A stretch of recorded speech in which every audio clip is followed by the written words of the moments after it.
আজকে আমাদের আকাবির শাইখুল হাদিস ইবনে শাইখুল হাদিস আল্লামা মামুনুল হক, যাকে কিনা পুরো এশিয়া মহাবিশ্বে একজন ছাত্র নেতা ধরা হয়, যাকে কিনা পুরো এশিয়া মহাদেশে একজন আকাবির হিসেবে গণ্য করা হয়, তাকে সোনারগাঁও থেকে ষড়যন্ত্রমূলকভাবে অপমানিত করা হয়েছে। কোথায় তোমরা?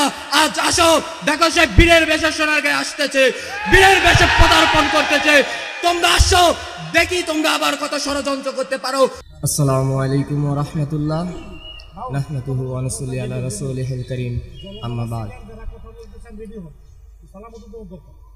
আমাদের যখন স্বৈরাচার বিরোধী আন্দোলন শুরু হয়, প্রথম এটা স্বৈরাচার বিরোধী আন্দোলন ছিল না। আমরা আমাদের ন্যায্য দাবি আদায়ের জন্য মাঠে লড়াই করেছি, সংগ্রাম করেছি, প্রাণ দিয়েছি।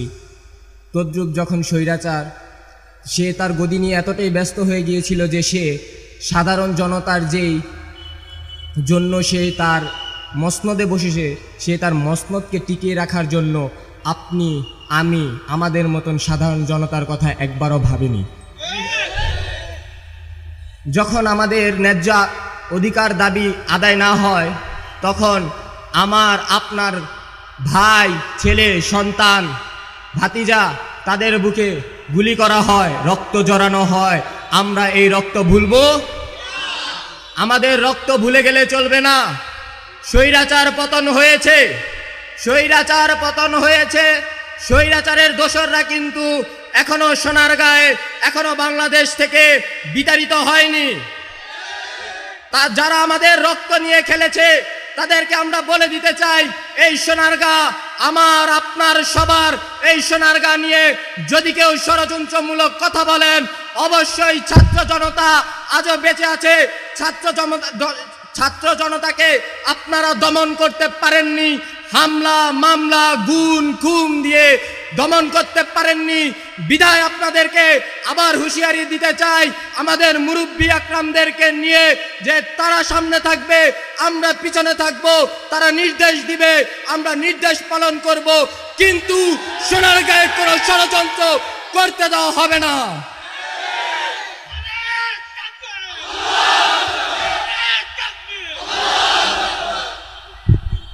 আমাদের নারায়ণগঞ্জে আন্দোলন, পুরো নারায়ণগঞ্জে আন্দোলন শুরু হয় 15 তারিখে। আমরা যখন নারায়ণগঞ্জ জেলা প্রশাসকের কাছে যাই, আমরা বিগত কিছুদিন আগে গিয়েছিলাম, তখন তিনি আমাদেরকে এটা বলতে বাধ্য হয় যে আমরা সোনারগাঁয়ের ঐতিহ্য দেখে অনেকটা গর্ববোধ করছি, কারণ পুরো নারায়ণগঞ্জ আন্দোলন শুরু হয় 16 তারিখে। কিন্তু আমরা সোনারগাঁ থেকে খবর পেয়েছি কিছু সংখ্যক ছেলে পেলে সোনারগাঁয়ে 16 তারিখে এক মহাবিপ্লব গড়ে তোলে।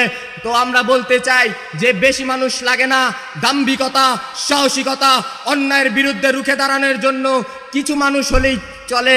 পুরো নারায়ণগঞ্জে যখন আন্দোলনটা হয়, তখন সর্বপ্রথম সোনারগাঁয়ে সরকার পক্ষীয় যারা দোসররা ছিল, সরকার পক্ষীয় যারা 5 আটা গোলাম ছিল, তারা পুরো সোনারগাঁয়ে সর্বপ্রথম আমাদের ওপর হামলা করে। তো তারা এটা বলতে বাধ্য হয়েছে যে না, সোনারগাঁয়ের মানুষ তাদের ঐতিহ্য ধরে রেখেছে। তো আমরা তখন তাদেরকে আশ্বস্ত করলাম যে দেখেন জেলা প্রশাসক, আমরা সোনারগাঁয়ের মানুষ, মন থেকে সোনার মানুষ, কিন্তু মনে রাখবেন সোনার মানুষ যেমন হয়েছি, সোনারগাঁ যেমন প্রতিষ্ঠাতা করেছি, সোনারগাঁ যেমন দোসর মুক্ত করেছি, আমরা আবার আশ্বস্ত করতে চাই সোনারগাঁয়ে যে বা যারা কোন দলীয় ব্যানার নিয়ে আপামর ছাত্র জনতা মাজলুমদের ওপরে অন্যায়, অত্যাচার, চাঁদাবাজি, নৈরাজ্য করবে, আমরা সবাই নিজ নিজ অবস্থান থেকে দাঁড়িয়ে পড়ব, প্রতিবাদ করব, কারণ এটা আমাদের ইমানের অঙ্গ। আল্লাহর রাসূল সাল্লাল্লাহু আলাইহি সাল্লাম বলেছেন যে নিজ অধিকার আদায়ের জন্য সংগ্রাম করা যায়। কি হুজুর ভুল করলাম? আমাদের অধিকার আমাদেরকে আদায় করে নিতে হবে, আপনার অধিকার আপনাকে আদায় করে নিতে হবে। আমি ছোট মানুষ, কথা বললে ভুল হতে পারে। আমার এখানে মুরব্বী আকরামরা বসে রয়েছে, তাদেরকে বসিয়ে রাখি, আমি দীর্ঘক্ষণ করব না। কিন্তু আমি আবার একটি কথা বলতে চাই যে সোনারগাঁয়ে কোনো ষড়যন্ত্র চলবে না। অনেক ষড়যন্ত্র করেছেন। আজকে আমাদের আকাবির শাইখুল হাদিস ইবনে শাইখুল হাদিস আল্লামা মামুনুল হক সাহেব আসতেছে, যাকে কিনা পুরো এশিয়া মহাবিশ্বে একজন ছাত্র নেতা ধরা হয়, যাকে কিনা পুরো এশিয়া মহাদেশে একজন আকাবির হিসেবে গণ্য করা হয়, তাকে সোনারগাঁও থেকে ষড়যন্ত্রমূলকভাবে অপমানিত করা হয়েছে। কোথায় তোমরা? আজ আসো, দেখো সে বীরের বেশে সোনারগাঁও আসতেছে, বীরের বেশে পদার্পণ করতেছে। তোমরা আসো, দেখি তোমরা আবার কত ষড়যন্ত্র করতে পারো, তোমরা আবার কত অন্যায় করতে পারো।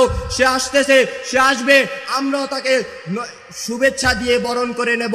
আমি আমার বক্তব্য এখানে শেষ। নারে তাকবীর। মামুনুল হকের ভয় নাই, রাজপথ ছাড়ি নাই, রাজপথ ছাড়ি নাই, মামুনুল হকের ভয় নাই।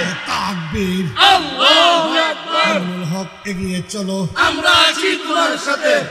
বক্তব্য বাকি আছে, এরপরও কোনো ছাত্র জনতা থাকলে বক্তব্য দেওয়ার জন্য আমাদের তরফ থেকে স্বাগত। কেউ থাকলে শেষ করছি।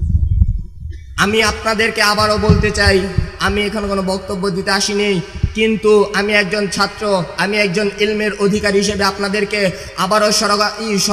আবারও বলতে চাইছি যে আমাদের বাংলাদেশ নিয়ে কিন্তু আবারও ষড়যন্ত্র হচ্ছে। একটি কথা মনে রাখবেন যে স্বাধীনতা অর্জনের চেয়ে কিন্তু স্বাধীনতা রক্ষা অনেকটা বড় গুরুত্বপূর্ণ দায়িত্ব। আমি আবার আপনাদেরকে বলতে চাই, আপনারা ঐক্যের হাত ধরবেন কখন? যখন কিনা দেখবেন সোনারগাঁ বাংলাদেশ নিয়ে ষড়যন্ত্র হচ্ছে, তখন আপনারা স্লোগান তুলবেন, আমরাই লড়ব, আমরাই লড়ব, আমরাই লড়ব। বাংলাদেশ ভয় নাই, বাংলাদেশ ভয় নাই, সোনারগাঁ ভয় নাই। আমি আমার বক্তব্য এখানে রেখে সবার কাছে ক্ষমা সুন্দর দৃষ্টি আকর্ষণ করছি। যদি কোনো ভুল ভ্রান্তি হয়ে যায়, আমাকে আপনার ছেলে, আমাকে আপনার ভাই, আমাকে আপনার নাতি, আমাকে আপনার ভাতিজা হিসেবে ক্ষমা সুন্দর দৃষ্টি করবেন। এবং আমি বিনীতভাবে আবার ক্ষমা চাচ্ছি যে আমি আমার মুরব্বীদের বসিয়ে রেখে এখানে অযোগ্য নগণ্য আমি একজন কথা বলছি। আমি ক্ষমা প্রার্থী এবং আমি আপনাদের থেকে বিদায় নিচ্ছি। আসসালামু আলাইকুম রহমতুল্লাহ। সমাবেশ ত্রাণ কার্যক্রমকে জোরদার করার জন্য একটি প্রস্তুতি সমাবেশ, পাশাপাশি মহান আল্লাহ রাব্বুল আলামিনের দরবারে কায়মনে বাক্যে আমাদের কেন্দ্রীয় নেতৃত্বের তত্ত্বাবধানে ওনাদের দোয়া মুনাজাতের মাধ্যমে আমরা আল্লাহর কাছে দোয়া করব যেন আল্লাহ রাব্বুল আলামিন আমাদের উপর থেকে এই বিপদকে সরিয়ে নেন। এই জন্য আমাদের এই আয়োজন একটি দোয়ার মাহফিলে পরিণত হয়েছে এবং ব্যাপকভাবে আমরা ত্রাণ কার্যক্রমকে করার জন্য এটা একটি প্রস্তুতি সমাবেশ। সুতরাং যারা এক একজন এক একভাবে মন্তব্য করছেন, অত্যন্ত দুঃখ প্রকাশ করছি। আমরা বন্যা দুর্গত এলাকার মানুষদের জন্য আমরা দুঃখ প্রকাশ করছি, সমবেদনা জ্ঞাপন করছি। পাশাপাশি আমরা আমাদের কার্যক্রম শুরু করে দিয়েছি। সংগ্রামী উপস্থিতি, হেফাজত ইসলাম বাংলাদেশ প্রসঙ্গে 1 মিনিট আপনাদের দৃষ্টি আকর্ষণ করছি। ব্যক্তি, পরিবার, সমাজ, দেশ ও জাতির কল্যাণে বিশুদ্ধ ঈমান, আকীদা